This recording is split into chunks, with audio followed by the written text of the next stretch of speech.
안녕하세요. 얼마 전에 둘째 아이를 출산하고 나서 산후조리를 마치고 아기와 집으로 돌아온 지 얼마 안 된 두 아이의 엄마입니다. 아기 낳고 회사도 휴직하게 되고 잠 줄이고 밥 줄여가면서 아기만 보는데도 정말 행복하네요.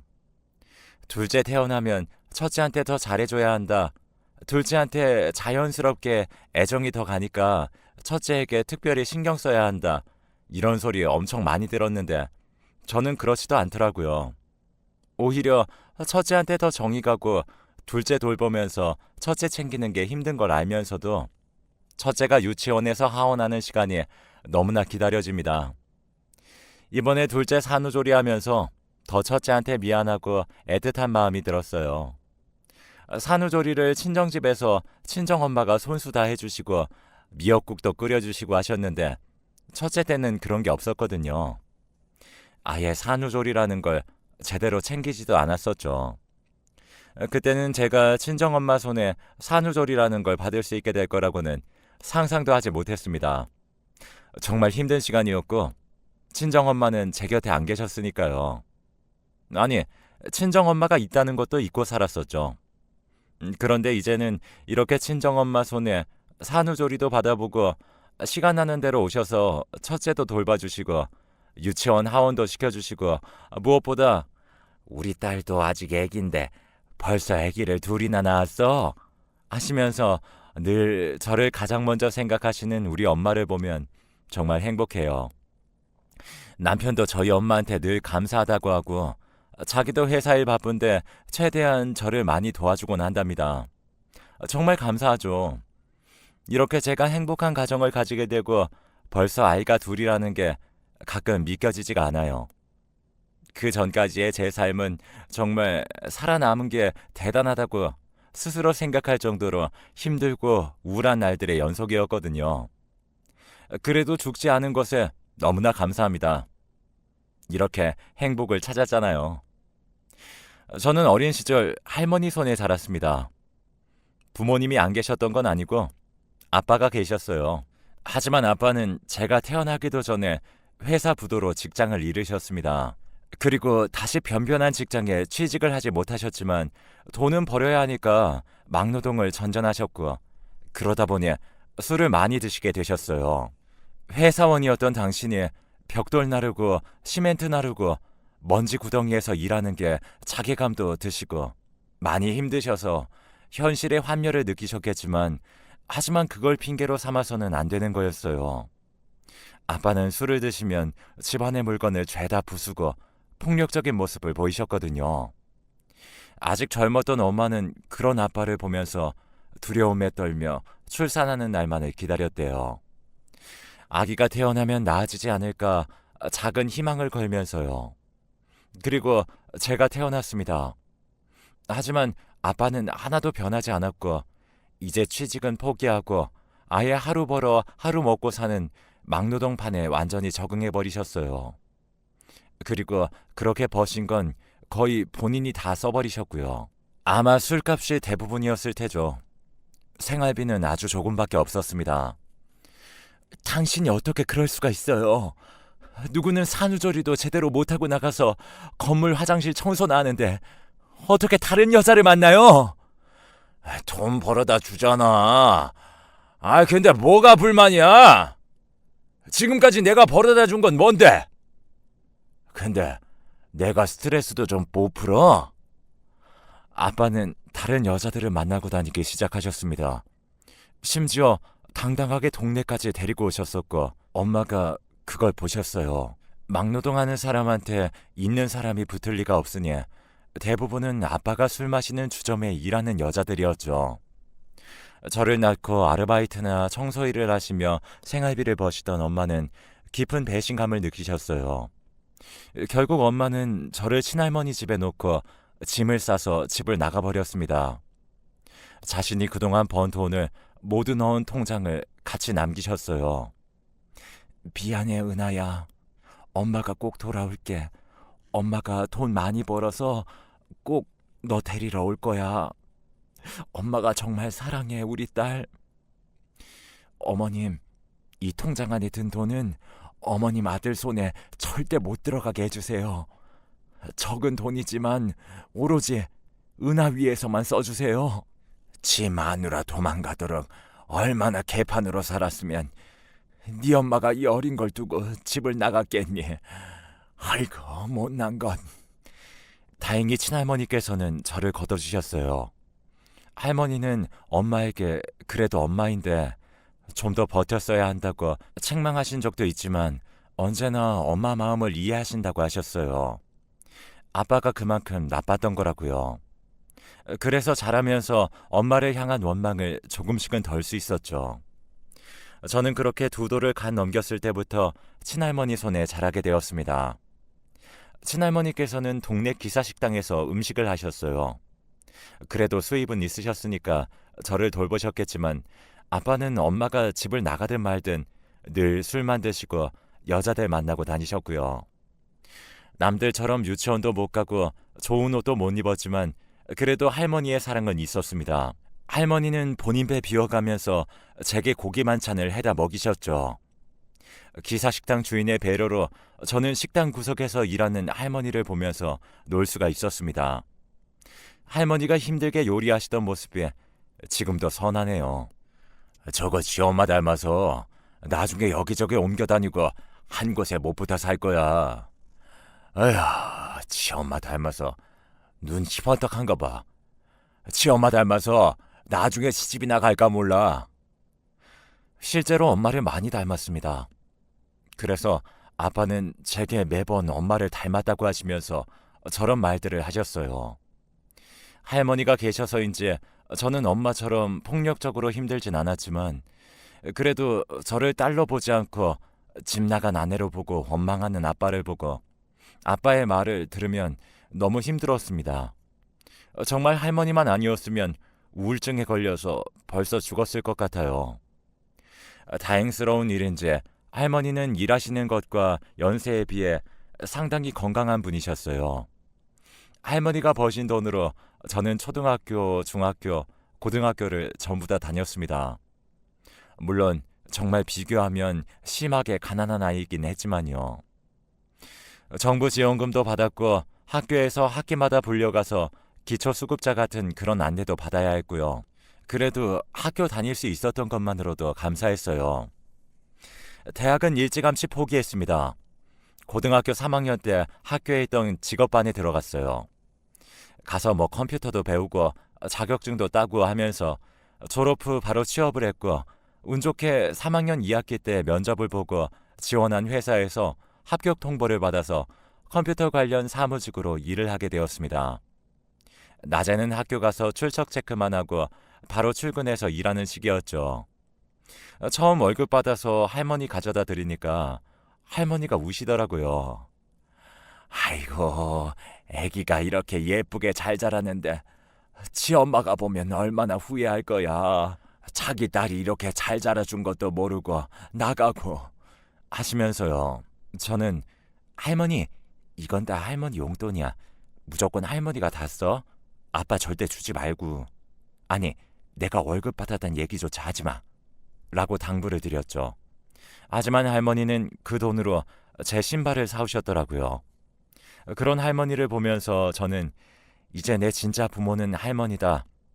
아빠가 나한테 어떻게 대하든 월급을 가져오라 마라 하든 난 할머니 보면서 돈 벌어야지 하고 굳게 다짐했습니다. 그런데 참 철이 없었어요. 돈 벌 생각만 하고 다른 곳에 한눈 팔지 말고 정신 차리고 일만 했어야 하는데 분수에 맞지도 않게 남자랑 눈이 맞아버린 거죠. 제 나이 23살이었습니다. 회사 사람들이랑 업무상 어느 갤러리 한 곳에 가게 되었어요. 그곳 갤러리에서 미팅을 하고 나오는데 한 남자가 따라 나오더라고요. 저기 혹시 시간 되시면 커피 한 잔 사드리고 싶어서요. 네? 저를요? 네. 이런 말씀 실례일 수도 있지만 첫인상이 너무 좋아서요. 커피 사드리고 싶습니다. 깔끔하게 양복을 입은 그 남자는 저에게 커피를 사주고 친절하게 대화를 이끌었어요. 준수한 외모에 누가 봐도 저보다 잘 사는 집 사람인 그가 저도 싫지 않았습니다. 그 사람이 헤어질 때 연락처를 주었고 그 후로 저와 그는 연락을 주고받다가 어느 순간 연인이 되었어요. 연애하면서도 알았어요. 저와 그 사람은 살아온 환경도 현재 상황도 정말 다르다는 것을요. 가끔씩 내가 너무 안 맞는 사람을 만나는 거 아닌가 싶기도 했지만 그래도 제게 아빠처럼 오빠처럼 다정하게 대해주는 그 사람이 너무 좋았습니다. 남자는 다 아빠처럼 제게 무섭고 싫은 존재일 줄 알았는데 말이죠. 할머니한테도 만나는 사람이 있다고 이야기는 안 하고 조용히 사귀고 있었는데 만난 지 1년이 조금 안 되었을 때 몸에 이상이 느껴졌습니다. 이거 혹시 임신이 아닌가요? 일단 약 처방은 안 해드릴 테니까 산부인과 한번 가보세요. 내과 선생님의 말씀을 듣고도 에이 설마 아니겠지 생각했어요. 임신이라니 말도 안 된다고요. 하지만 제 생각은 처참하게 빗나갔습니다. 테스트기에 뜬 두 줄을 보고 처음에는 울었다가 일단 그 사람에게 말을 해야겠다 생각했어요. 그날 퇴근하고 만나서 한참을 고민하고 망설이다가 결국 임신 사실을 말했습니다. 말하면서도 겁이 나서 울었어요. 그 사람도 조금 당황하긴 했지만 저를 달래주면서 뭘 울고 그래. 좀 당황스럽긴 하지만 아기는 축복이야. 결혼하면 되지. 라고 하더라고요. 그렇게 저는 혼전 임신으로 인해 결혼을 하게 되었습니다. 손녀가 만나는 사람이 있다는 것도 모르셨던 할머니는 당연히 놀라 뒤집어지셨어요. 아빠는 집에 들어오는 날이 거의 없는 거나 마찬가지라 제때 결혼 소식을 전하지 못했고요. 결혼 소식을 전하던 날에도 네가 벌써 시집을 가? 그래 잘됐다. 결혼 선물로 뭐 좋은가 물어봐야겠네. 하면서 마치 남의 결혼식 선물 준비하듯이 당시 만나던 여자에게 전화를 걸어 물어보고 있던 사람이죠. 시댁에서는 처음부터 저를 탐탁지 않아 하셨습니다. 아니 정확하게 말하면 저를 싫어하셨죠. 그것도 아주 많이요. 저와 그 사람이 처음 만났던 갤러리는 알고 봤더니 그 사람 어머니 소유였어요. 미술업계에 종사하시면서 크게 수익을 올리고 계시는 분이시더라고요. 그 사람 아버지는 병으로 일찍 돌아가셨지만 어머니 재력이 넉넉하니까 그 사람 대학까지 졸업시키고 지금까지도 갤러리를 운영하고 미술대학의 시간 강사로 활동하시면서 잘 사시고 계셨던 거죠. 상견례 자리에는 아빠가 나오지 않았어요. 상견례 한다고 말씀을 드렸지만 술 마시느라고 전날부터 연락도 되지 않았고 결국 할머니랑 둘이서 나갔습니다. 너? 상견례 자리에 아버지란 사람이 안 나왔다고? 아휴, 완전 콩가루 집안이네. 네 아버지도 널 포기했구나. 설마 결혼식 할 생각은 아니지? 일단 애부터 낳고 너 시집 들어와서 하는 거 보고 결정해야지. 이렇게 너희들끼리 갑자기 결혼 결정하고 하는 거 친척들한테도 말하기 민망하고 집 구해서 요란하게 살 필요 없어. 당장 들어와서 살고 애 낳으면 나가던가 해. 할머님은 혼자 혼주석에 앉으셔야 할 텐데 괜찮으시겠어요? 뭐 사돈 될 사람은 상견례도 안 온 걸 보면 혼주 역할도 잘 못할 게 뻔하긴 하다만 저희 할머니한테까지 그러시면서 처음 본 저를 무참히 까내리시는데 정말 할머니께도 죄송하고 저도 서럽더라고요. 이해는 충분히 해요. 엄마도 없이 할머니 밑에서 자란 고졸 출신 아이가 자기 귀한 외아들의 아기를 가져서 결혼한다는데 당연히 안 입고 오셨겠죠. 그래도 저희 할머니는 손녀딸 시집은 잘 보내야 한다시면서 예, 사부인 말씀이 다 맞습니다. 옳습니다. 하면서 그 사람의 어머니에게 다 맞춰줬습니다. 그렇게 저는 결혼식도 올리지 못하고 혼인신고만 한 후에 바로 그 사람과 그 사람 어머니가 같이 살던 집으로 들어가 결혼 생활을 시작하게 됐어요. 제가 뭐라고 할 수 있는 자격도 없었죠. 입덧 때문에 힘들어서 회사에도 휴가를 내야 했습니다. 하지만 일하는 게 낫다 싶을 정도로 시댁 생활은 지옥이었어요. 우리 아들 옷은 네가 다 빨아라. 원래 결혼한 남자는 아내 말고 다른 사람 손 타면 안 돼. 그렇게 가만히 앉아있다가는 애 머리 크게 태어난다. 가서 설거지라도 하던가 그렇게 가만히 있지 좀 마라. 너 책은 좀 읽니? 저기 예전에 애 아빠 책 모아놓은 거 있는데 가서 아무 거라도 좀 읽어. 그래도 네 새끼인데 너처럼 고졸 만들어주고 싶니? 남들은 며느리가 합가하면 아주 그냥 몇 첩 반상을 차려 내놓는다는데 아휴 내 팔자는 이게 무슨. 하루 최소 3번은 듣는 모욕적인 말들에 저보다 뱃속 아기가 더 걱정되었습니다. 언제나 저를 경멸의 눈길로 바라보는 어머님도 무섭고 미웠고 집안일 하는 건 상관없었지만 그런 폭언들과 모욕적인 말들을 뱃속 아기들에게 들려줘야 한다는 게 너무나 미안했어요. 아기는 딸이었습니다. 딸이라는 소식에도 이왕 가질 거면 아들을 가져야지 원. 첫째부터 딸이라니 이게 무슨 하면서 저를 깔보듯이 내려다보던 어머님이었어요. 남편은 회사 일로 바빠서 밤늦게 들어왔다가 아침 일찍 나가곤 했습니다. 그래도 퇴근하면 저와 몇 마디 대화도 하고 다정하게 대해주지만 피곤한지 금세 골아떨어지게 일쑤였다죠. 그렇게 저는 점점 어둡고 우울하고 외로운 며느리, 아니 거의 가정부가 다 되어갔어요. 뱃속 아기 생각하면서 힘든 거 서러운 거 다 견뎠습니다. 엄마가 울면 뱃속 아기도 운다고 해서 울고 싶어도 참아가면서 네 어머님 하고 고분고분하게 굴었어요. 최대한 덜 밉보이자 싶어서요. 출산하는 날에도 어머님은 신경 하나 안 쓰셨고 진통이 와서 제가 직접 구급차를 불러서 병원에 가서 아기를 낳았습니다. 남편은 퇴근 후에 병원으로 왔고 제가 집에서 진통 오는 것도 안 보셨던 어머님은 한 번도 병원에 오시지도 않으셨어요. 딸 봐서 뭐하냐가 이유였죠. 저희 할머니는 저 출산했다고 미역국 싸들고 병원 오셔서 우시는 거 보고 저도 같이 울었습니다.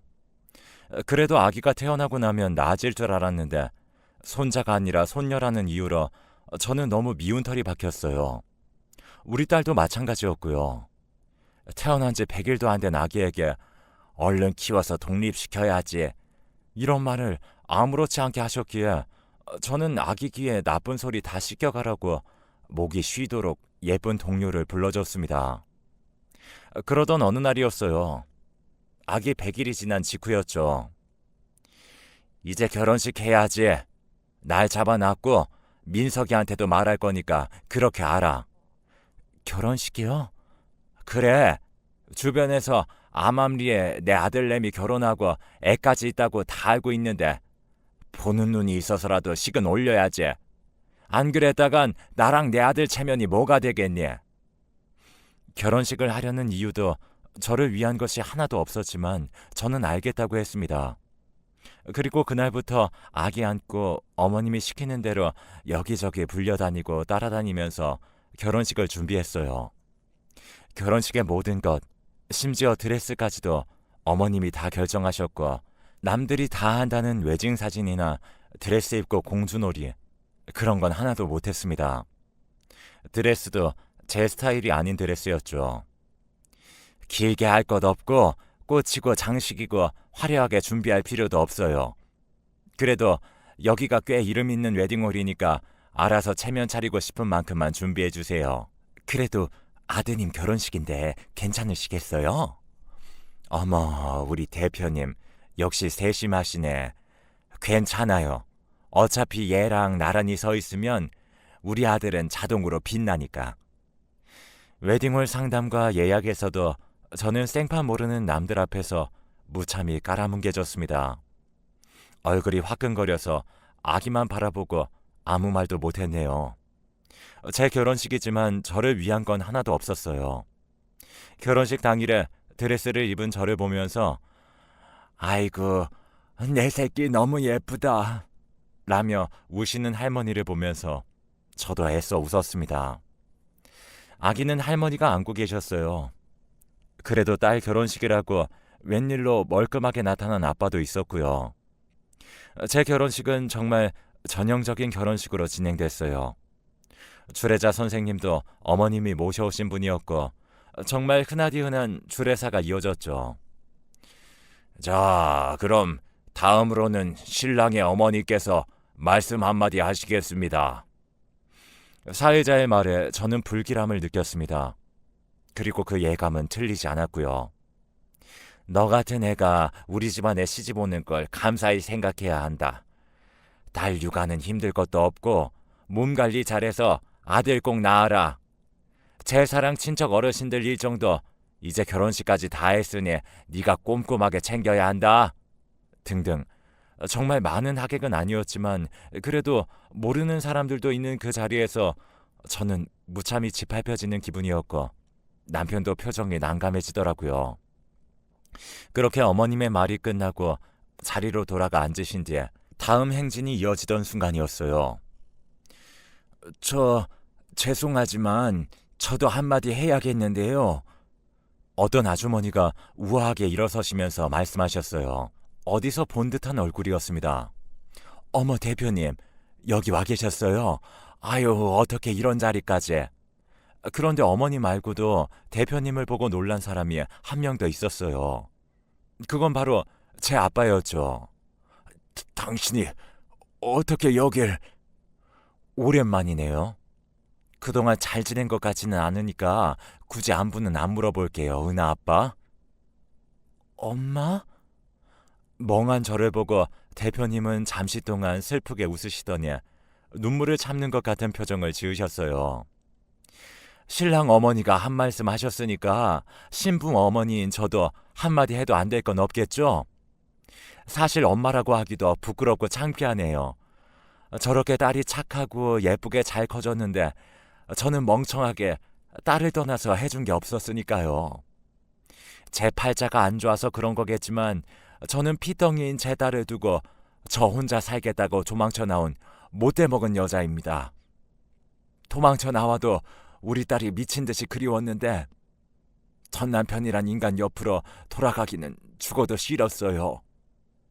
그래서 악착같이 일이란 일은 다 했고 그렇게 거칠게 살다가 지금의 남편을 만나게 되었습니다. 엄마는 턱짓으로 한쪽을 가리켰고 그곳에는 양복을 멋지게 입은 아저씨 한 분이 엄마를 바라보며 미소를 짓고 고개를 끄덕이고 계셨어요. 남편은 수많은 세월 동안 저를 사랑해주고 제가 하고 싶었던 것들에 대해 할 수 있도록 물심양면 지원해준 고마운 사람입니다. 그 덕에 제가 지금은 이렇게 대표 소리까지 듣고 있네요. 그리고 한 번 호흡을 고른 뒤에 엄마는 어머님의 눈을 똑바로 바라보고 작심한 듯 하객들 앞에서 말했습니다. 저 못돼 처먹은 여자 밑에서 내 딸 고생하게 못합니다.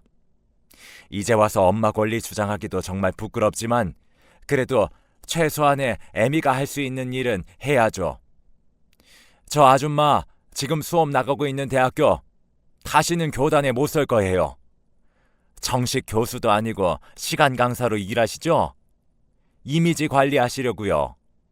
곧 연락이 가겠지만 학장님이 제 남편과 막연한 사이인데 교수들이 인성을 꼼꼼하게 보시는 분이시라 저한테 이제라도 알려줘서 고맙다고 하시더라고요.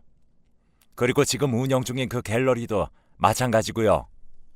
알고 보니 힘들게 일하는 작가님들 작품 갖고 중간에서 장난질하고 갑질하고 그러셨더라고요.